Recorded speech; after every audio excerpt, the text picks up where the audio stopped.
Mr. Eagle, please, sit. No. You must be wondering why I called you here today. Nothing to be worried about, Mr. Eagle. Just a few questions, that's all. You see, it's just that our experts still seem puzzled by the flying thing, whether or not it's connected to freedom as you say it is, or is there perhaps another reason why you do it? There's just something about flying, isn't there? Now, flying has been compared to freedom before, and of course by flying I don't mean sitting by the window of a Boeing 747 getting sneezed on and kicked by someone's child from behind. I mean piloting something, growing wings out of your back and gliding through the air, the freedom of soaring under the baby blue sky that is often depicted in media. Animated, for example, by the Ghibli studio in Porco Rosso, Kiki's Delivery Service, so on. But not just. Take this for example. What is Brad Pitt doing at the end of the F1 movie?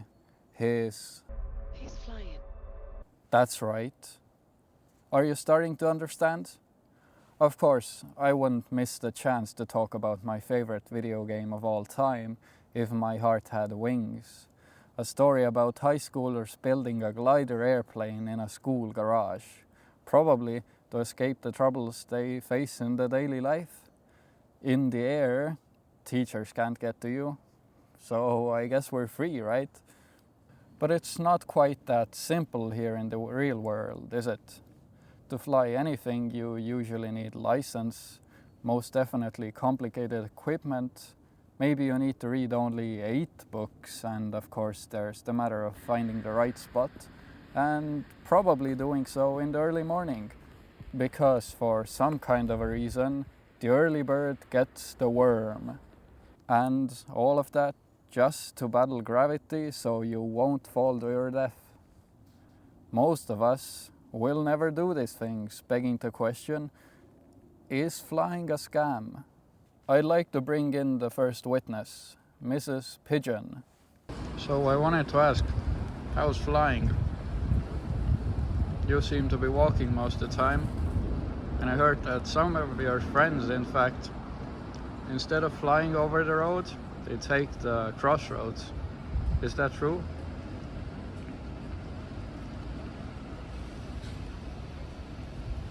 Do you think it's easier to wait for the green light and then walk over?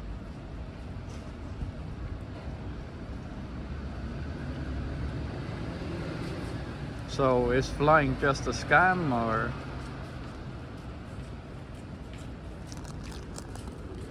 Do you just use it as a tool to get to higher places? Well, at least she seemed to think that flying isn't the ideal way of travel in most cases. Too tedious or tiring. But say it was easier.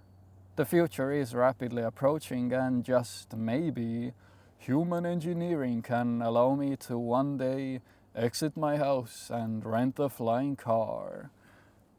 We have been making great strides towards that. Though that still seems complicated. So instead, what if we play our cards just right, and we will indeed one day invent the much anticipated hoverboard, so we can all ride around with it like Jimbo in Treasure Planet. Okay, wow, that looks super cool. The range of motion, the wind in your hair. I'm starting to believe in this freedom stuff myself. Hold on just 1 second. Look at these pictures, Mr. Eagle. Okay, not that one. I don't even know where to start with the platypus. But these two, these birds that can't fly because of evolution. Why? How could a self-respecting, cool bird possibly do that? They just gave up on having grace, motion, the feeling of freedom. You don't think I believe that, do you?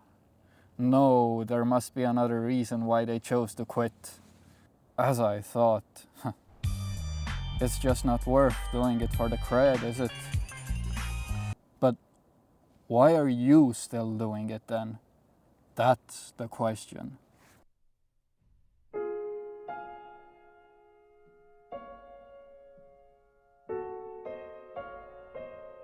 Did I really think that it was going to be that easy? Did I really think that if I get a hoverboard I wouldn't just crash it 50 times before even getting on it? I was a fool for believing in that bird's lies. You know, I wanted to build a plane once. What happened? It never got past pen and paper. It did have these gorgeous lines though, cutting through the air. The wing configuration designed perfectly to provide maximum lift with the lightest frame, so that even when using the cheapest parts it could still fly. The front shaped like a flying wing, the cockpit like an airfoil. I swear it would have flown.